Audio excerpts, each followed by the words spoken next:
5 clés du royaume pour réussir en affaires. Ça va être le focus du message d'aujourd'hui. En réalité, il faut dire que le leadership, c'est la résultante d'une personne qui a découvert ces 5 clés du royaume de Dieu. Ces clés ont été introduites par Dieu lui-même. Ces clés sont nécessaires pour le succès au niveau personnel et au niveau communautaire. Ces clés sont utilisées par des grands entrepreneurs, par des entrepreneurs comme Bill Gates, sont utilisées par des grandes entreprises comme McDonald's et des grandes entreprises même dans le monde entier. Ils ont pris ces idées de la parole de Dieu. Ces 5 clés sont utilisées par les entreprises comme Coca-Cola. Toutes les grandes entreprises au monde entier qui réussissent sont en train d'utiliser ces 5 clés. Et malgré tout cela, on voit bien que ces clés viennent de la Bible. Ce qui me choque le plus, c'est que les mondains utilisent ces principes et réussissent dans leur vie, et ceux qui sont dans l'église même n'utilisent pas ces principes, ces clés pour réussir en affaires. Ils sont en train de souffrir malheureusement. Ils se battent, ils essayent de survivre. On va donc commencer ce message en définissant le leadership, qui est donc la capacité d'influencer les autres par l'inspiration et non pas la manipulation. Cela est généré par une passion et est motivé par une vision. Cela naît et provient de ce qu'on a une conviction qui va donc être produit par un sentiment qu'on a un but à accomplir dans la vie. C'est une longue définition, c'est vrai, mais chaque mot est important. J'ai pris environ 30 ans pour avoir cette définition sur le leadership. Parce que ça prend souvent ce genre de temps pour pouvoir décider et savoir exactement ce qu'est vraiment quelque chose. J'ai lu beaucoup de livres, beaucoup de matériel sur le sujet du leadership. J'ai écouté beaucoup de CD, de DVD. J'ai écouté plusieurs auteurs et je suis venu à conclure que la plupart d'entre eux ont juste une partie de la réponse. Donc voici ma définition présente, ma définition à l'instant. Après 30 ans d'expérience, après avoir enseigné des centaines, des milliers d'étudiants, si vous regardez à cette définition attentivement, vous allez vous rendre compte que le leadership, ce n'est pas quelque chose que vous poursuivez. En réalité, le leadership, c'est un résultat. Ce n'est pas quelque chose que tu vas poursuivre. Donc, si tu veux devenir un leader dans un domaine bien particulier de la vie ou dans les affaires, je t'invite donc à commencer à lire cette définition à partir de la fin. Par exemple, si tu veux devenir un leader dans le monde, dans les affaires, premièrement, tu dois avoir un but, un appel, un sens où tu vas quelque part. C'est la première chose à voir et ce but, c'est ça qui va produire la conviction. C'est après avoir eu cette conviction que tu vas avoir une vision, quelque chose au sujet de ta vie que tu es en train de voir, quelque chose que tu veux accomplir. C'est ça qui va te donner une passion. Quand quelqu'un peut voir une image claire, cela va créer une passion pour te réveiller le matin. Et donc c'est cette passion qui va générer par la suite l'inspiration, qui va inspirer d'autres personnes. C'est très important quand tu parles des affaires, du business. Si tu peux inspirer des personnes autour de toi, tu vas réussir. Mais si tu ne peux pas inspirer des personnes, tu ne vas pas réussir dans les affaires. Quand tu inspires les gens qui sont autour de toi, ils vont te permettre à la fin de pouvoir les influencer. Parce que tu les inspires. Ils veulent te suivre. Et quand tu influences des gens, qui est donc la conséquence de ton caractère sur leur vie, parce que tu as cette passion, tu les inspires, c'est par la suite, c'est au finish, on va t'appeler un leader. Donc en réalité, il faut d'abord découvrir ton but, avoir une conviction, une vision et tout cela, ça va t'aider à avoir maintenant ce leadership que tu recherches dans le domaine des affaires et dans la vie. Donc le leadership est le produit de découverte de ton but qui te donne une conviction que tu es né pour faire quelque chose, qui te donne donc une vision. Tu commences à voir comment est-ce que tu vas faire cela. Cela va produire une passion, tu vas pouvoir te lever tous les jours avec cette passion. Et cette passion va inspirer les gens autour de toi. Quand tu commences à inspirer des gens, ils vont te donner leurs dons, ils vont te donner leurs énergies, ils vont te donner leurs ressources, ils vont servir, travailler pour ta vision parce qu'ils ont été inspirés par toi. Ce qui est donc important ici, c'est si tu ne peux pas inspirer des gens, tu cesses d'être un leader. Tu vas peut-être être un manipulateur, mais pas un leader. Et c'est ce que beaucoup de personnes qu'on considère comme leaders sont, mais ils ne sont pas souvent des leaders, beaucoup sont des manipulateurs. On conduit les personnes par inspiration, non pas par manipulation. La plupart des gens qui sont dans les positions de leadership sont juste des manipulateurs professionnels parce qu'ils savent comment jouer avec les émotions, ils savent comment jouer avec tes peurs, ils savent comment intimider, ils savent comment te menacer. Ils savent comment te contrôler. Et on les appelle des leaders, mais ce ne sont pas des leaders, ce sont des dictateurs. Et sur les pupitres même, on trouve plusieurs personnes de ce genre. Ils sont des manipulateurs, ils manipulent les consciences. Certains des plus grands leaders dans le monde entier, vous allez le constater, sont des leaders à la tête des organisations non gouvernementales ou des organisations à but non lucratif. Et c'est parce que généralement, ils ne payent pas ceux qui travaillent avec eux. Les gens travaillent parce qu'ils sont inspirés. C'est parce qu'ils sont motivés. Ils sont inspirés par le leader. La cause, le but principal, la vision de l'organisation, c'est ça qui les attire. C'est la raison pour laquelle, très souvent, il est difficile pour des pasteurs de pouvoir expliquer leurs valeurs aux gens. Je parle des bons pasteurs qui inspirent. Et c'est la raison pour laquelle le salaire des pasteurs souvent est très inférieur même à ce que cela doit être. Parce que dans le monde des affaires, en réalité, on ne peut pas mesurer la valeur que le pasteur, l'homme de Dieu, apporte. On ne peut pas quantifier ce que le pasteur apporte.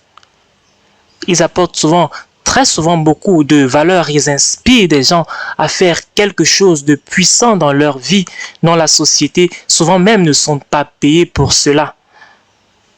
Très souvent, c'est Dieu qui les récompense. Vous savez, il faut beaucoup de savoir-faire pour inspirer des gens avec une vision. Je voulais donc poser cette fondation maintenant pour parler du pouvoir de la vision dans les affaires. Quand on parle des affaires, la vision, c'est vivre ton avenir.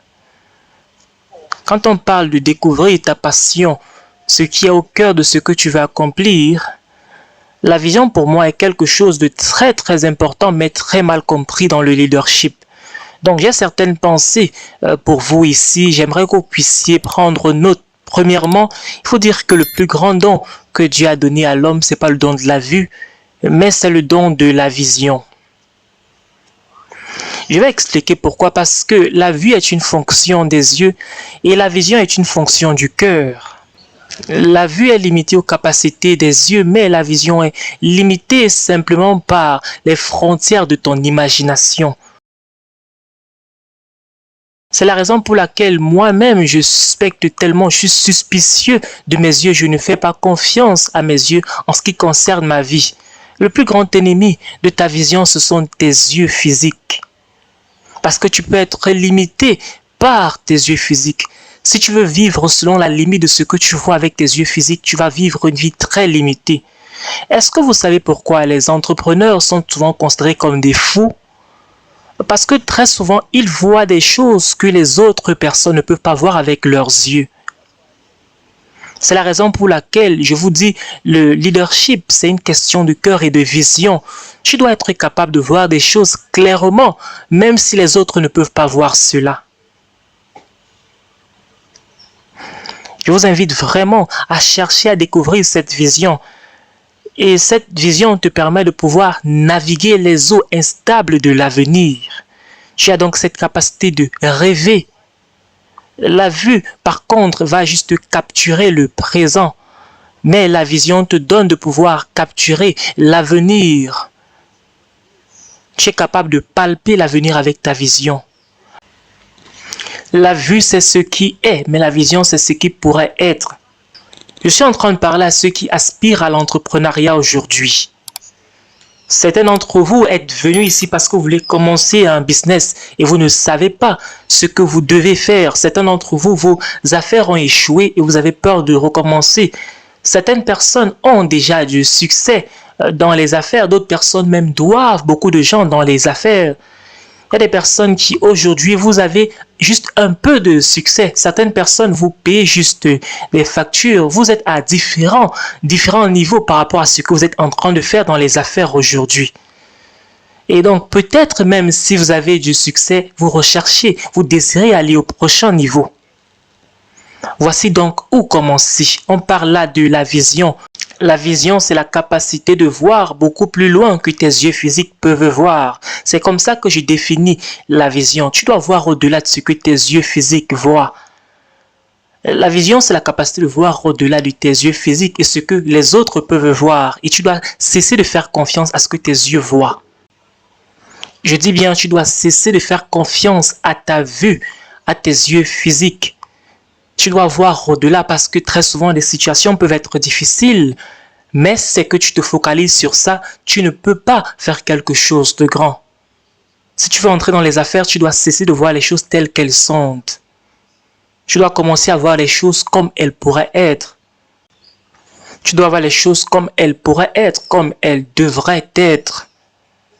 Vous savez, on a bâti notre organisation à partir du zéro, on a commencé avec rien. On était simplement là avec une idée, j'avais seulement une idée. Cette idée me venait de Dieu et j'ai vu cette vision puissante. Aujourd'hui, notre organisation est très grande. Beaucoup des choses pour lesquelles on se moquait de moi se sont réalisées. On me considérait comme un rêveur, mais ces choses se sont réalisées. Nous employons plus de 100 personnes aujourd'hui et nos affaires affectent plusieurs pays dans le monde entier. Plusieurs millions de personnes sont affectées chaque semaine par notre organisation. On a plusieurs entreprises qui fonctionnent. Tout cela partant d'une vision. Et on affecte plusieurs pays à échelle globale. Nous voyons maintenant comme un aigle. Chaque fois, on doit voir encore plus loin. Proverbe 29 dit quelque chose de très important.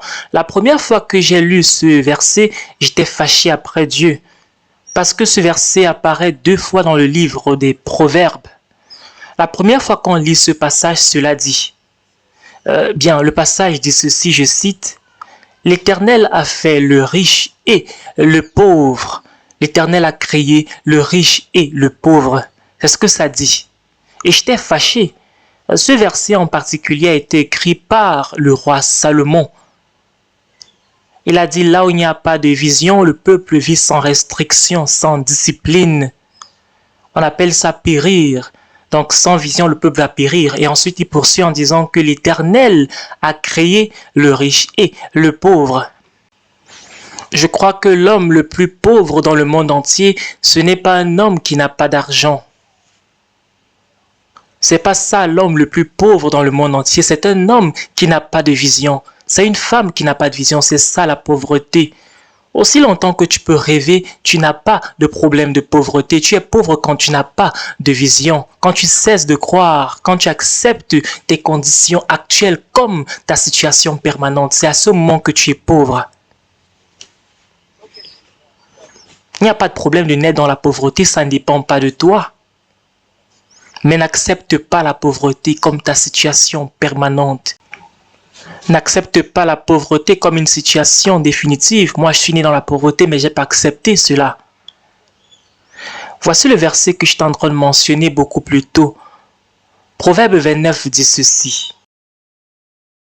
Je cite, « Le riche et le pauvre se rencontrent. » Et c'est comme ça que le verset commence. Le riche et le pauvre se rencontrent. C'est l'Éternel qui éclaire les yeux de l'un et de l'autre. C'est ce que la parole de Dieu dit au verset 13. Ce verset est très important. Le riche et le pauvre se rencontrent. C'est l'Éternel qui éclaire les yeux de l'un et de l'autre. Je vais citer le passage pour vous dans une autre version. Le riche et le pauvre ont une chose en commun. C'est Dieu qui les a créés. Quand j'ai lu ce verset, j'étais pauvre. Pour la première fois quand j'ai lu, j'étais pauvre. Donc, ma réaction était donc d'accord. Ça veut dire que Dieu a créé les riches et les pauvres. Il a décidé que moi, je suis pauvre. Donc, j'étais fâché après Dieu. Je n'étais pas content. Ce passage va encore apparaître dans le livre des Proverbes et cette fois-ci Salomon explique, il dit ceci: le riche et le pauvre ont une chose en commun, Dieu a donné la vue à chacun d'entre eux. Et donc j'ai fait des recherches, je voulais savoir ce que cela signifie et quand j'ai étudié le hébreu, la signification veut dire que le riche et le pauvre ont une chose en commun, Dieu les a créés tous deux et ils sont devenus riches et pauvres dépendamment de comment est-ce qu'ils ont vu, dépendamment de leur vue, de leur vision.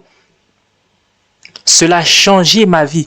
La différence entre le riche et le pauvre, c'est la façon de voir, c'est ce que la Bible nous dit.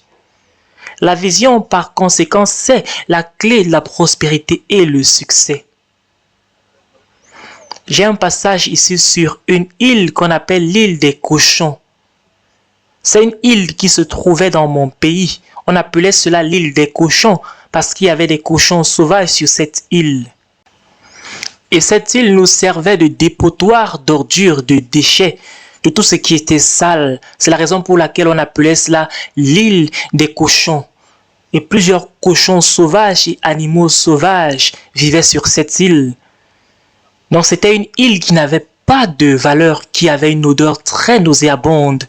Et il y a un monsieur qui est venu rendre visite à notre île. Mais quand il est venu il y a quelques années pour visiter la capitale Nassau aux Bahamas, il a vu cette île qui était très sale, remplie de déchets d'ordures et il a dit au gouvernement « Je voudrais acheter cette île ». Et le gouvernement a dit « Il va acheter l'île des cochons avec beaucoup d'ordures ». Bien, on lui a vendu cela à vil prix. Son nom était Merv Griffin. Donc ce monsieur a décidé d'acheter l'île des cochons avec des ordures sur cette île et a décidé de construire un hôtel sur l'île des cochons. Et ensuite il a construit un deuxième hôtel. Et ensuite il a construit un pont entre cette île et mon île puisque c'est plusieurs îles qui constituent l'île des Bahamas. Et ensuite il a changé le nom de cette île. Il a changé le nom de l'île des cochons avec des cochons sauvages. Le nouveau nom, c'était l'île paradisiaque. Il avait vu un paradis, même sur cette île remplie d'ordures. Lui, il avait vu un paradis. Il a construit ses hôtels et plusieurs personnes commençaient à venir rendre visite à cette île. Il a par la suite vendu cette île à un autre homme. Et lui a construit l'hôtel, le plus grand hôtel sur toute notre région, dans toute notre région des Caraïbes, sur cette île qui était autrefois l'île des cochons. On appelle cet hôtel Atlantis, l'hôtel Atlantis. Et il y a 5 millions de touristes qui rendent visite à nos îles et recherchent cet hôtel et dépensent plus d'1 milliard de dollars sur cette île. Mais la question c'est si nous avions vu cette île paradisiaque au milieu de ces ordures. Et moi je le sais qu'il y a une île paradisiaque qui se trouve dans les ordures de votre quartier, de votre maison, de votre famille. Vous appelez cela peut-être un ghetto. Peu importe ce que vous l'appelez, c'est ça qu'elle va devenir. Si vous l'appelez l'île des cochons, elle va ressembler aux cochons. Aujourd'hui, en tant que pays, nous regrettons d'avoir vendu cette île. Cet homme avait une vision, nous n'avions pas de vision. Parce qu'on n'avait pas vu cet hôtel. On n'avait pas vu ces hôtels. On n'avait pas vu ces milliards de dollars qui devaient entrer chaque année. Aujourd'hui, l'île paradisiaque est la première destination touristique dans toute la région des Caraïbes. Simplement parce qu'un homme avait eu la vision. Je me demande, est-ce que vous avez de la vision? Le riche et le pauvre ont une chose en commun. Dieu leur a donné la vue. L'un va devenir riche, l'autre va devenir pauvre, dépendamment de comment est-ce qu'ils vont voir. Donc tu peux voir une île des cochons ou bien tu peux voir une île paradisiaque. Celui qui voit le paradis va devenir prospère et riche. Celui qui voit l'île des cochons va rester pauvre. Une autre histoire, c'est une entreprise de chaussures en Inde. Il y avait 2 hommes qui sont partis à l'université en Californie. Et ils étaient en classe ensemble. Et un jour, ils ont juste décidé, on va partir en congé en Inde. C'était des Américains. Donc, ils ont épargné leur argent. En tant qu'étudiants, ils n'avaient pas beaucoup d'argent, mais ils voulaient partir en Inde. Donc, ces deux jeunes hommes ont porté leurs jeans, leurs habits et leurs bagages. Ils sont partis en Inde pour des vacances d'été. Donc, ils avaient juste suffisamment d'argent pour vivre dans des motels parce qu'ils n'avaient pas d'argent pour vivre dans de grands hôtels. Donc, pour eux, c'était juste une expérience, découvrir le pays. Parce que vous savez, l'Inde, c'est un très grand pays. À l'époque, c'était plus de 900 millions de personnes qui vivaient en Inde. Aujourd'hui, c'est plus d'1 milliard. Et donc, ils voyaient au travers de la fenêtre de leur motel des centaines de milliers d'Indiens dans la boue, assis sur des cartons, assis et souffrant dans la pauvreté. Ils n'avaient jamais vu autant de pauvreté dans un seul endroit. Et l'un des garçons a dit, « Mon Dieu, je n'ai jamais vu ce genre de personnes, je n'ai jamais vu beaucoup de personnes dans ce genre d'endroit, dans la pauvreté. » Vous savez, à l'époque, 900 millions de personnes, c'est beaucoup de personnes. Et donc, ce garçon est en train de s'étonner de ce que ces personnes sont nombreuses dans la pauvreté. Et beaucoup n'avaient pas de chaussures. Et donc, le premier était extrêmement choqué. Et il disait, personne n'a une chaussure. Et il demande à son ami, est-ce que tu vois ce que je vois? Son ami dit, oui. Il dit, quelle entreprise de chaussures on peut créer? Son ami voyait une entreprise de chaussures. Et donc, quand ils sont rentrés aux États-Unis, ils sont retournés à l'école. Ils sont retournés faire les cours. Ils étaient en 3e année.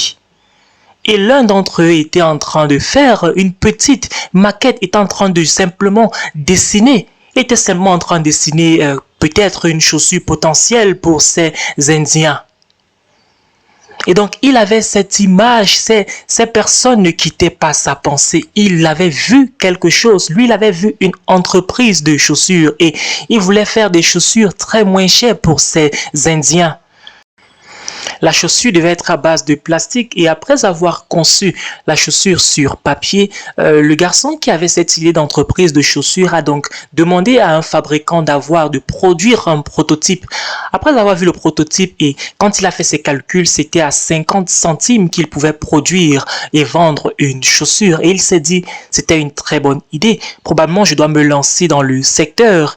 Et son ami a dit, tu dois te lancer dans le secteur comment? On a encore 2 ans à faire à l'université. Il a dit non, j'ai cette idée et cette idée ne quitte pas mon esprit. C'est ainsi qu'il a pris des prêts auprès de ses parents, de son oncle, de certains amis, de la famille parce qu'il voulait réellement se lancer dans le secteur et son ami était très étonné. Comment se fait-il? Tu vas quitter l'université pour commencer une entreprise de chaussures? Ça n'a pas de sens. Mais il se trouve que après avoir fabriqué quelques milliers de chaussures qu'il a envoyées en Inde, l'entreprise a commencé à décoller et c'est comme ça que les Indiens ont commencé à acheter des chaussures puisque c'était très bon prix. Après avoir vendu pour cette première année, il a encore pris un prêt auprès de la banque parce qu'il avait vraiment une grosse demande. Les distributeurs sur le terrain voulaient vraiment vendre ses produits. Et par la suite, c'est comme ça qu'il est devenu, il faut le dire, millionnaire en 1 an. Parce qu'il a produit cette année-là plus d'1 million de chaussures. Et il a vendu toutes les chaussures très rapidement. Bien, son ami qui était encore à l'école après les 2 ans, après avoir terminé ses études, est maintenant venu travailler pour lui, compter son argent parce que son ami était déjà millionnaire. Il faut dire que le premier, l'ami qui avait d'abord constaté le fait que ces Indiens n'avaient pas de chaussures, avait simplement vu avec les yeux physiques à la limitation de ce qu'il pouvait voir la situation réelle, la réalité de l'instant. Mais le deuxième avait vu une entreprise. Il avait eu une vision bien au-delà de ce qui était, mais ce qui pourrait être. Et donc, c'est ça le message, c'est ça l'information que je voulais passer, la leçon que je voulais donner au travers de ces histoires, l'île paradisiaque et cette entreprise de chaussures. N'est-il pas étonnant qu'une personne va voir simplement des pieds nus et une autre personne va voir une entreprise de chaussures? Les affaires et la vision. Ceux qui n'ont pas de vision vont travailler pour ceux qui ont une vision. Est-ce que tu peux noter cela, s'il te plaît? Si tu n'as pas de vision, tu vas travailler pour quelqu'un qui a une vision. Je vais te dire quelque chose sur la vision. Toutes les visions vont être éprouvées pour savoir si elles sont authentiques. Ça ne suffit pas de dire que j'ai une vision. Je sais que je t'ai raconté de très bonnes histoires, mais il y a beaucoup de douleur qui vient avec ces histoires parce qu'il y a des banques qui ne vont pas croire en vous. Des membres de famille qui ne vont pas croire en vous. Le monsieur qui a acheté l'île des cochons a dit beaucoup de banques n'ont pas cru en lui. Et c'est une banque au finish qui a décidé de tenter sa chance. Et par la suite, il est devenu un homme qui est très riche, une entreprise très réussie. Mais chaque vision va être éprouvée. Quand tu commences un business, il faut te préparer à cela. Prépare-toi vraiment. Parce que s'il y a 3 ou 4 enfers, ces enfers vont se déchaîner sur toi. Je vous assure, c'est la vérité. Donc, vous devez rester avec votre passion. Vous devez croire en votre vision. Les affaires demandent à ce que tu puisses avoir l'audace, le courage, la persistance, la persévérance. Tu dois croire tellement en cela. Tu es même prêt à vendre ta maison. Tu es prêt à vider ton compte. Le succès, c'est un résultat en réalité. Ce n'est pas un don. Donc, voici certaines pensées pour toi avant que je te donne les secrets pour réussir en affaires. Premièrement, le mandat originel de Dieu pour l'homme, c'est un mandat des affaires. Est-ce que vous savez cela? Dieu est un Dieu des affaires. Tu as été créé pour dominer dans un domaine particulier où tu as un don, non pas pour dominer des êtres humains. Donc, le business se trouve dans chacun d'entre nous. Tu n'as pas été envoyé pour dominer sur des êtres humains, mais pour contrôler les choses qui se trouvent dans l'environnement, des oiseaux, les animaux, les poissons, les plantes. En réalité, Dieu n'a jamais donné une chaise à Adam. Il a caché la chaise dans l'arbre. Dieu n'a jamais donné une table à Adam. Adam devait avoir l'imagination pour créer sa propre table. C'était dans les arbres. Donc, c'est ma conviction ferme que tu as été créé pour dominer et conduire et gérer les ressources naturelles. Si tu n'apprends pas à gérer les ressources naturelles, d'autres personnes vont te gérer toi. Le domaine où tu as ton don, normalement, tu étais supposé utiliser cela pour impacter les ressources naturelles. Et tout le monde ici est né avec un don. Et il y a une ressource naturelle sur la terre que tu as été créé pour gérer, pour dominer. Non pas les êtres humains, je répète. Mais le don que tu gères, c'est ça qui améliore les vies des gens. Je pense à ceci, tu es né avec la semence de ton business en toi. Tout le monde est né avec un business au-dedans. Mais très peu de personnes découvrent cette semence. Le business est intrinsèque à l'âme de l'être humain. Je vais le dire autrement maintenant. Si tu ne deviens pas quelqu'un qui est déployé, tu vas être employé. Je vais le dire autrement. Si tu ne te déploies pas en tant que personne, on va t'employer. Et ceux qui se déploient, généralement, vont employer ceux qui ne se déploient pas. J'espère que vous saisissez cette vérité. Donc, le business existe au-dedans de toi. Où est-ce que le business est né? Voici où le business est né. Genèse 1:26 dit « Faisons l'homme à notre image qu'il domine sur la terre. » Je vais avancer un peu rapidement parce qu'on doit adresser certains sujets très importants, mais je vais vous montrer comment ça marche. Le mot « dominer » ici veut dire le royaume, veut dire gouverner, avoir la souveraineté sur les animaux, sur le bois, sur l'eau, sur les ressources naturelles. C'est ce que Dieu voulait qu'on domine, non pas les êtres humains. Donc il faut maîtriser quelque chose. C'est ça la signification de dominer. Celui qui maîtrise quelque chose va réussir. Si tu maîtrises un domaine, tu vas réussir. Une des raisons pour lesquelles on échoue dans la vie, c'est parce qu'on est touche à tout, mais on ne maîtrise rien. Montre-moi quelqu'un qui touche à tout et je vais te montrer un homme pauvre. En réalité, tu n'es pas né pour faire tout, donc cesse d'essayer et cesse de partir d'un domaine à un autre domaine chaque 2-3 semaines. Cesse de changer ton activité principale chaque année. C'est une formule pour la pauvreté. Tu dois maîtriser quelque chose. Tu es né pour maîtriser quelque chose. Est-ce que tu peux le dire avec moi? Je suis né pour maîtriser quelque chose. Dis-le avec conviction. Et donc, c'est ça qu'on appelle laisser de côté les distractions et te focaliser sur quelque chose. Tu dois trouver quelque chose que tu maîtrises. Deuxièmement, tu es né pour conduire dans un domaine où tu as un don. Tu dois découvrir ton don. On a des vidéos sur la chaîne qui parlent de comment découvrir le don. Tu es né pour maîtriser un don naturel. Et ces deux mots vont ensemble. Si tu détestes ce que tu fais, ça veut dire que ce n'est pas naturel. Donc tu dois découvrir quel est mon don naturel. Qu'est-ce que j'aime faire? Ensuite, tu dois raffiner cela. Et par la suite, tu dois servir cela au monde. Et ça va devenir un business. Et par là, tu vas réussir. On va toucher la partie intéressante dans quelques temps. Ton don naturel, c'est ce qu'on appelle ton domaine. Je pense à Tiger Woods. Et je vais l'utiliser comme exemple. Voici un jeune garçon qui ne voulait pas être millionnaire. Il voulait simplement être un joueur de golf. Il ne voulait pas être un leader. Tout ce qu'il voulait, c'était de maîtriser son don naturel.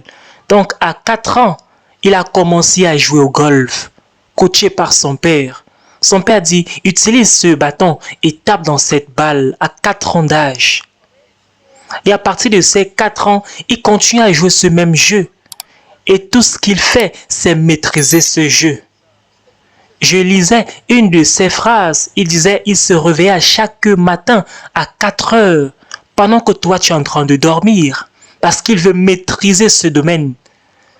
Si tu veux devenir leader dans un domaine, tu dois devenir l'esclave dans ce domaine. En réalité, le maître, c'est toi. Toi qui es en train de dormir. Lui, il est en train de travailler à 4 heures du matin pour maîtriser cela. Il est esclave. Il se réveille à 4 heures. Toi, tu te réveilles à 7 heures, à 8 heures. Mais en tant qu'esclave, il est en train de maîtriser un don qu'il va servir plus tard à 16 heures. Et il est payé 240 millions par an. Pour lui, c'est un jeu. Et toi, tu l'appelles leader parce qu'il est en train de leader dans ce domaine, en train de maîtriser ce domaine. Il a découvert son don naturel. Il y a un magazine très populaire qui a raconté une histoire sur Tiger Woods et la couverture de ce magazine avait écrit dessus « Maîtrisant son domaine ». J'étais tellement content, tellement excité. C'était la parole de Dieu qui se réalisait dans la vie de ce garçon. Quand on parle de golf, c'était ça son domaine. Il était le roi du golf. C'est le seul garçon qui pouvait amener 3000 personnes à monter, à descendre dans un terrain de golf parce qu'il a maîtrisé le golf. Qu'est-ce que toi tu fais qui peut amener des personnes à courir après toi? Pourquoi est-ce que les personnes courent après moi? Pourquoi est-ce que toi tu écoutes ce message aujourd'hui? Il y a des personnes qui ont pris des avions, des bus, des trains pour écouter cette conférence aujourd'hui. Le truc, c'est quand tu maîtrises un don, c'est comme ça que les choses vont se passer. Ça attire des personnes vers toi. La maîtrise du don va attirer ses propres provisions. Bien, on va parler des affaires. Il faut noter ceci, s'il vous plaît. Le domaine, c'est ta semence pour les affaires. Je suis en train de vous montrer un autre domaine du business. Jusqu'ici, on n'a pas beaucoup parlé du technique de business parce que ce n'est pas grâce à ça que le business va réussir. En réalité, tu dois savoir que tu as quelque chose, tu as un don, quelque chose que tu dois maîtriser et c'est sur cette base que le monde va te payer une fois que tu as raffiné cela pour pouvoir faire de toi une personne prospère dans les affaires. Tout le monde a au moins un don. Personne n'est venu sur terre vide. Je vais prouver cela maintenant. Ton domaine, c'est ton but. C'est ce que tu es né pour faire. C'est ça qui devient ton domaine. Je vous encourage à réécouter ce message plusieurs fois parce que c'est après avoir saisi l'essence même que vous allez pouvoir appliquer facilement. On va à présent entrer dans le cœur du message, les 5 lois du business. S'il vous plaît, prêtez attention, prenez des notes. Voici la première phrase que Dieu a fait au sujet du business. Et tout le monde dans les affaires, tout le monde qui a réussi cela est en train de suivre ce modèle. Voici le verset que Bill Gates utilise, que Steve Jobs utilise pour fabriquer ces différents appareils. Le iPhone, l'iPad et tous les autres appareils du Apple. McDonald's utilise ce verset. KFC utilise ce verset. Je vous rassure que toutes les grandes entreprises appliquent ce verset et les saints, les chrétiens n'utilisent pas ce verset. Ils utilisent ce verset et se font beaucoup de milliards, ces mondains, ces grandes entreprises. Et Dieu dit à l'homme, soyez féconds. Le premier commandement, c'est soyez féconds. Deuxièmement, multipliez-vous. Troisièmement, remplissez la terre. Quatrièmement, c'est assujettissez-la. Et ensuite, il dit, il faut dominer. Il parlait ici des ressources naturelles, des oiseaux, des plantes. Et ici, il donne 5 instructions simples. Et ensuite, Dieu est parti. Dieu a donné une stratégie d'affaires à l'homme. Et on va voir comment c'est une stratégie de business d'affaires. Dans Genèse 1, 26, Dieu crée l'homme et ensuite il dit il faut dominer sur la terre, dominer sur les ressources naturelles. Mais ici au verset 28, il donne la stratégie sur comment réellement appliquer cela. Il ne lui a pas laissé sans la stratégie, il dit voici comment dominer. Premièrement, tu dois d'abord être fécond, tu dois remplir la terre, te multiplier et assujettir la terre. L'instruction principale, c'est avoir la domination. Premièrement, il faut être fécond. Deuxièmement, multiplier. Ensuite, il faut remplir. Ensuite, il faut assujettir la terre. C'est à ce moment que tu es en train de dominer sur la terre. Qui domine le golf à cet instant? C'est Tiger Woods. Qui domine dans le domaine des Big Mac? C'est McDonald's dans le monde entier. Ces personnes, ces entreprises dominent dans leur secteur. Il suffit d'appeler un nom et vous connaissez l'entreprise ou la personne qui domine le secteur. Ceci n'est pas très compliqué, on va voir comment. Maintenant, on va voir les étapes en détail pour savoir ce que les étapes signifient. Donc, les lois du business. Numéro 1, il faut être fécond. Voici là où les affaires commencent. Le mot fécond en hébreu veut dire être productif. Ça ne veut pas dire avoir des enfants. J'étais très choqué quand j'ai découvert cela. Le premier commandement que Dieu a donné à l'homme, c'est être productif. Sois productif, produis quelque chose. J'aurais souhaité juste parler de ça pendant un long moment. Sois productif, parce que quand on parle d'être fécond, beaucoup de gens pensent aux enfants. Dis à ton voisin, sois productif. Dis à ton voisin, produis quelque chose que je peux acheter. C'est ça le premier commandement, la première loi du business. Il faut produire quelque chose. Maintenant, voici quelque chose d'important à retenir. Le premier commandement, c'est être fécond. Le premier commandement, normalement, devait être il faut produire de la semence pour par la suite être productif. Parce que le fruit qui vient de ce que tu es productif, le produit que tu as est d'abord le résultat d'une certaine semence. Mais Dieu ignore cela comme premier commandement parce qu'il sait qu'il a déjà mis la semence en toi. Tu as tout ce dont tu as besoin, tu as déjà la semence. Dieu refuse de parler de la semence ici. Tu as tout ce dont tu as besoin pour être productif. Quand Dieu te demande de faire quelque chose, cela veut dire que ça existait déjà en toi. S'il te demande d'être productif, ça veut dire que tu as déjà la semence en toi.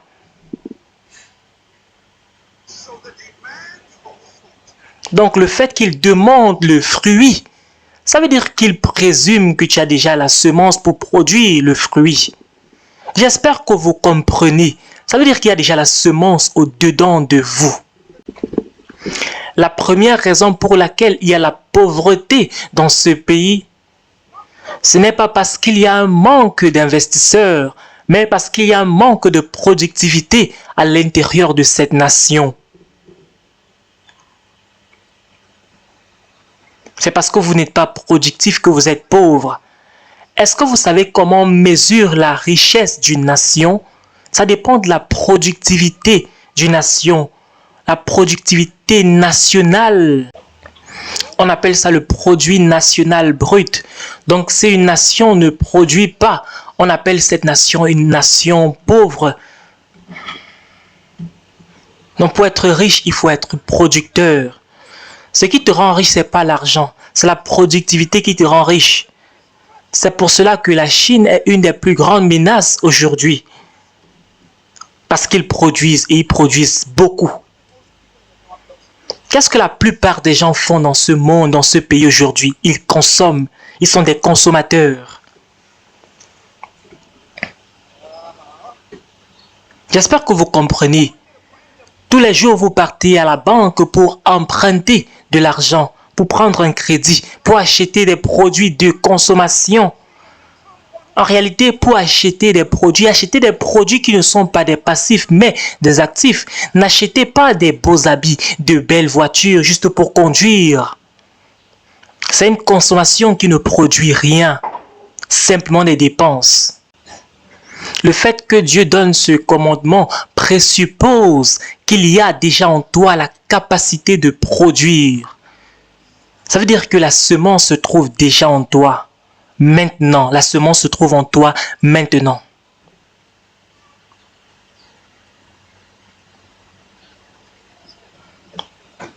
J'ai l'impression que pour parler des affaires, on doit creuser profond parce que ce n'est pas juste le côté technique. Mais le truc, c'est que tu n'as pas été productif jusqu'ici. Tu es assis sur une mine d'or, mais tu ne connais pas que tu es sur cette mine d'or. Et je rappelle qu'il y a une semence en toi et c'est ça qui est ton business. Il y a une semence en toi.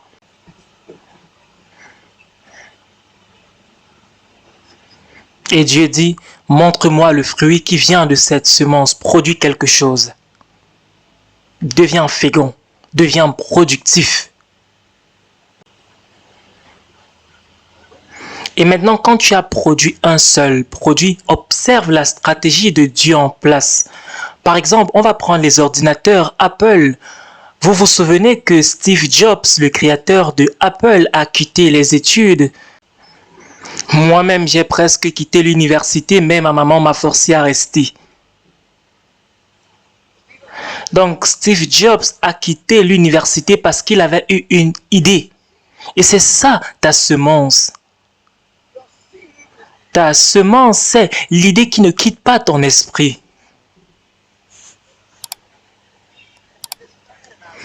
Donc, ce jeune homme a eu une idée.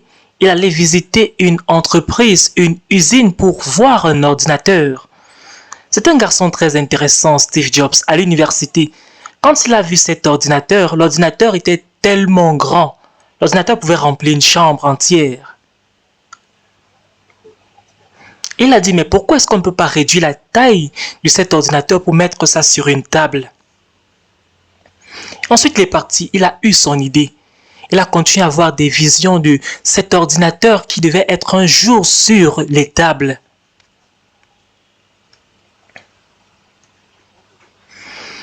Je me demande, qu'est-ce que toi tu vois qui ne quitte pas ton esprit?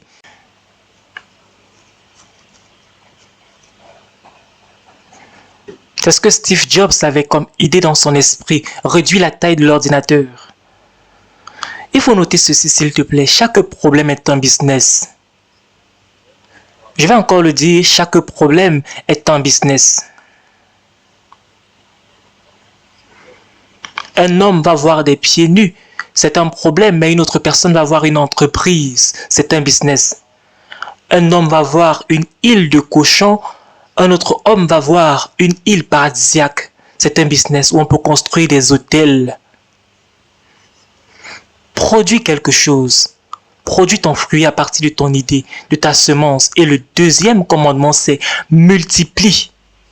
Bien, une fois que tu as produit ton produit, c'est bien. Mais si tu as un seul produit, c'est pas bon parce que tu vas être pauvre. La clé, très souvent, c'est de reproduire ce que tu as déjà produit. Donc, le deuxième commandement, c'est multiplie ton produit. Toute entreprise qui veut réussir doit multiplier leurs produits. Au début, il y a un seul prototype que tu produis. Mais il faut atteindre un niveau où tu raffines ton produit et tu multiplies ton produit. En réalité, il faut d'abord te rassurer que tu es unique dans ce que tu fais. Par exemple, tout le monde peut fabriquer son sandwich à la maison, mais quand tu veux un burger, tu pars à McDonald's, même comme tu peux avoir tout ce dont tu as besoin à la maison. Pourquoi? Parce qu'ils ont raffiné cela. Premièrement, tu dois raffiner ton fruit. Tu dois améliorer ton fruit. Tu dois améliorer ta production pour être unique dans ce que tu fais. Être médecin n'est pas suffisant. Pourquoi? Parce que tout le monde peut être médecin. Tu n'es pas encore spécialisé, tu es encore généraliste. Mais tu es quel genre de médecin? Est-ce que tu es cardiologue? Est-ce que tu es pédiatre? Est-ce que tu es dentiste? Tout le monde peut vendre des burgers, mais personne ne peut fabriquer cela comme McDonald's ou Burger King. Chacun a sa spécialité. Il faut te spécialiser. Et maintenant, ils prennent leurs burgers qu'ils ont raffinés et ils développent un système. Et ce système aide à pouvoir multiplier le même burger. Je me rappelle quand nous sommes partis au Mexique, c'était le même burger. Quand nous sommes partis au Venezuela, c'était le même burger. Donc, ils ont mis en place une stratégie pour multiplier le produit déjà raffiné. Quand nous sommes partis en Ukraine, en Russie, c'était le même produit. Comment se fait-il le même produit peut se retrouver dans plusieurs pays? Parce ils ont reproduit leur premier prototype. C'est ça le deuxième commandement de Dieu. Il faut multiplier. Après être fécond, il faut maintenant reproduire, il faut multiplier. Une fois que tu as un produit et que tu as raffiné ton produit, la prochaine étape, c'est de multiplier ton produit. Ce que tu ne peux pas multiplier, tu ne peux pas réussir dans ce domaine. Mon message, c'est mon fruit. J'enseigne sur le leadership, sur le but, sur le royaume de Dieu. Et maintenant, je dois mettre cela en forme de quelque chose qu'on peut multiplier. Donc, j'écris des livres, des CD, des DVD. Je dois multiplier mon fruit. C'est le même message.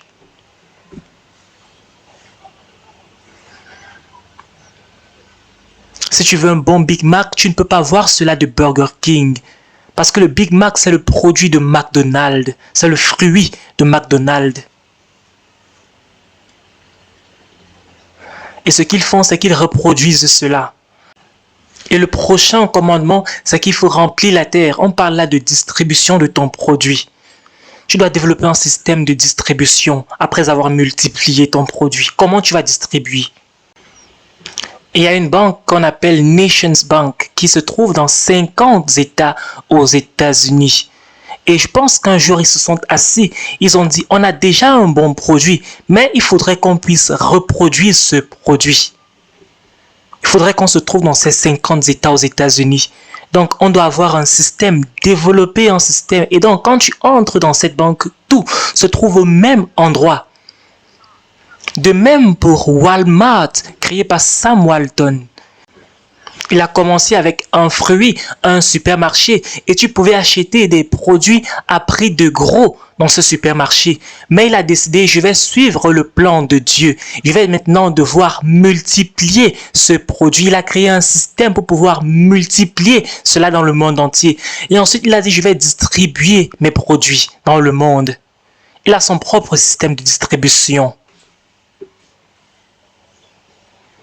Qu'en est-il de toi? Est-ce que c'est ton cas? Et le prochain commandement de Dieu, c'est qu'il faut assujettir le marché. Il faut contrôler le marché. Assujettir veut dire contrôler. Si tu ne contrôles pas le marché, tu vas mourir pauvre. C'est très simple.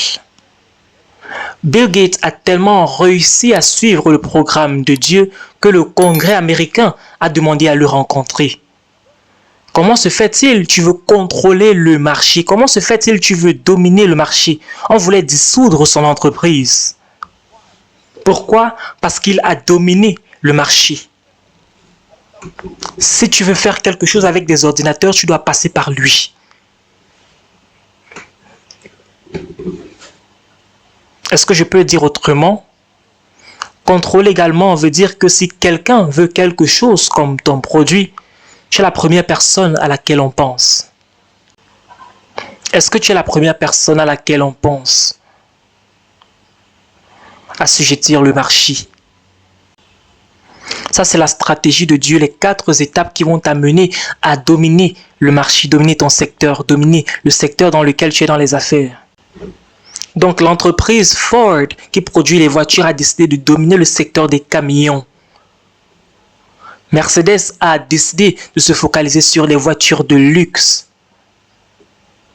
Donc, chaque voiture a sa spécialité. Chaque produit fabriqué par ces entreprises est unique pour cette entreprise. Cesse de faire un business où tu fais quelque chose de général. Tout le monde vend des chaussures. Tu dois trouver quelque chose de particulier. Tu peux dire que je vais vendre des chaussures juste pour les enfants. Maintenant, tu as une niche. Tu as ton produit que tu as raffiné. Cesse de vendre des chaussures pour tout le monde. Tu es en train d'amener les gens à être embrouillés. Je ne vends que des chaussures pour des adolescents. Ça veut dire que maintenant, tu as un produit spécifique. Maintenant, tu dois multiplier cela. Ensuite, tu dois dominer le marché. Trouver un système de distribution. Tu peux amener ton produit dans toutes les boutiques, tous les magasins à l'heure, à temps. Et tu peux dire maintenant que tu domines le secteur des chaussures pour adolescents. J'ai toutes les variétés. Pour avoir ces chaussures, viens vers moi. On pense à toi en premier lieu. Et ceci s'applique même aux églises. Toute église doit produire un fruit qui est différent des autres églises. Parce que tout le monde acclame et chante. Tu dois faire quelque chose qui est différent.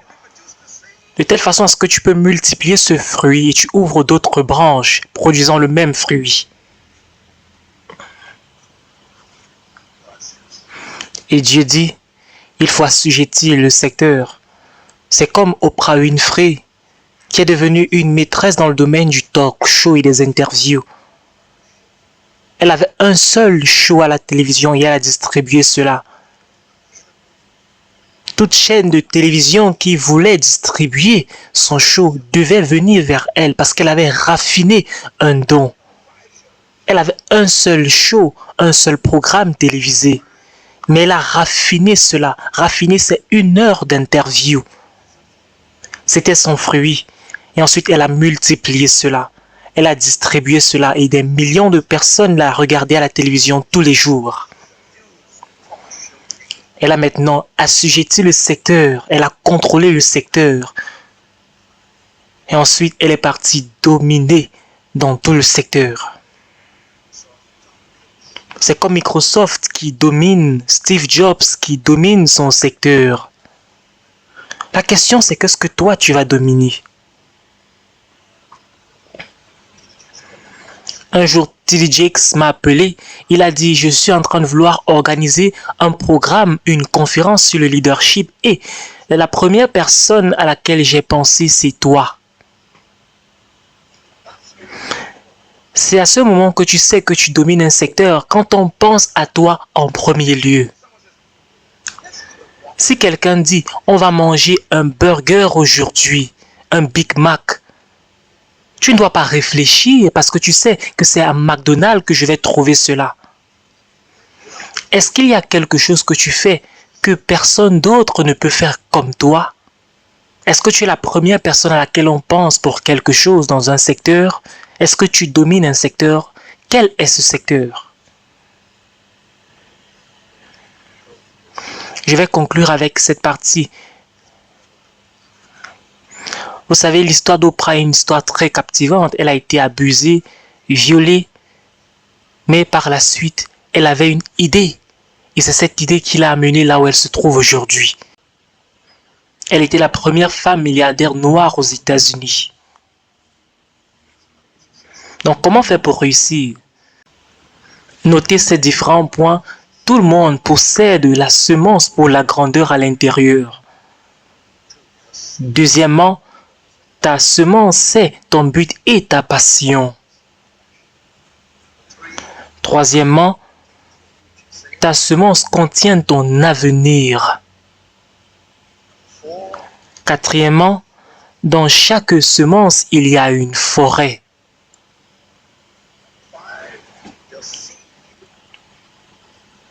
Cinquièmement, ta semence, ce sont les idées qui ne vont pas partir, qui restent dans ton esprit, qui taraudent ton esprit.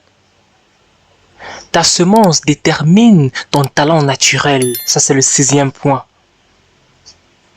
Et j'aime ce prochain point. Le monde a besoin de ta semence.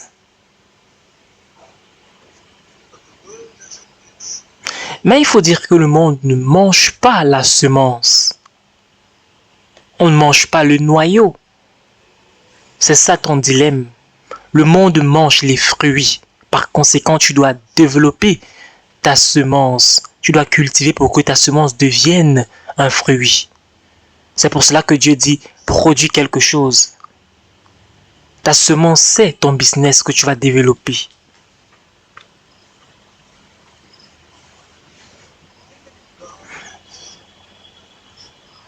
Dans le royaume de Dieu, les choses sont très faciles.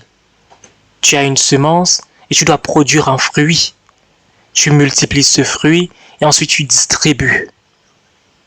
Par la suite, tu domines le secteur. Il y a de la place pour toi dans le monde entier. Source de business, premier point, tu es né pour résoudre un problème. Est-ce que tu peux le dire avec moi? Je suis né pour résoudre un problème. Tu dois accepter cela, tu dois penser de cette façon. Deuxième point, tu es la réponse de Dieu à un besoin qu'il a créé. Je suis une réponse à un problème au monde. Dans ce monde, je suis là pour résoudre un problème. Troisième point, je suis la réponse de Dieu à une question qu'on pose aujourd'hui. Dieu savait qu'on devait poser cette question dans ma génération et je suis la réponse. Le quatrième point, tu es l'accomplissement d'un des désirs de Dieu. Il y a quelque chose que Dieu désirait qui a fait de toi quelqu'un de nécessaire. Cinquièmement, tu es un devoir que ta génération doit expérimenter. Ma génération doit expérimenter qui je suis. Je suis une réponse. On a besoin de moi. On a besoin de toi. Et le sixième point, je suis important. Je suis nécessaire. Est-ce que tu peux le dire encore avec moi? Je suis nécessaire. Je suis important. On a besoin de moi. Tu dois mettre cette liste sur ton mur et répète ça tous les matins. Si tes enfants comprennent ça, tu ne pourras pas les empêcher de réussir. Et rien ne pourra les empêcher de réussir. Donc les affaires, c'est simplement découvrir quelle est ta semence, cultiver cela pour produire un fruit et tu multiplies. On doit conclure le message déjà. J'ai tellement de choses à vous dire, mais on va voir ça les prochaines fois dans d'autres messages. On m'a posé une question il y a quelques années. On m'a demandé comment faire pour réussir. Et ma réponse, c'est la suivante. S'il vous plaît, il faut prendre des notes. Si tu veux réussir dans la vie, ne poursuis pas le succès. Je sais que cela paraît paradoxal, mais je vais expliquer. Si tu veux réussir dans la vie, cherche à être une personne de valeur. C'est ça que tu dois rechercher, pas le succès. Je vais encore répéter, si tu veux réussir dans la vie, ne recherche pas le succès, ne poursuis pas le succès. Cherche plutôt à être une personne de valeur.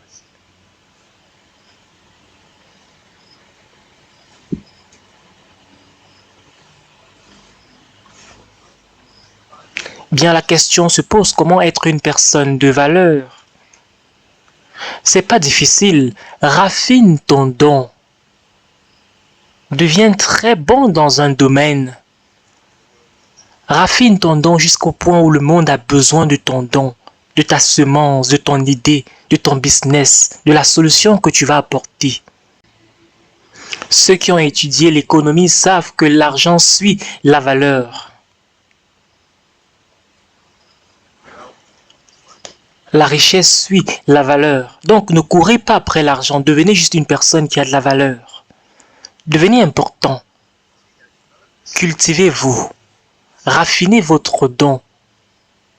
Et quand vous allez le faire, l'argent va vous suivre, le succès, la prospérité va vous suivre. Et on va te payer pour être juste, pour être toi-même.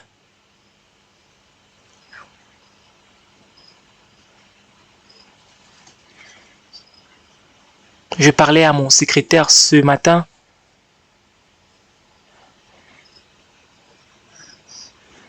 J'ai tellement de demandes. Beaucoup de personnes veulent que je vienne à leur conférence. On a tellement besoin de moi, des centaines de personnes.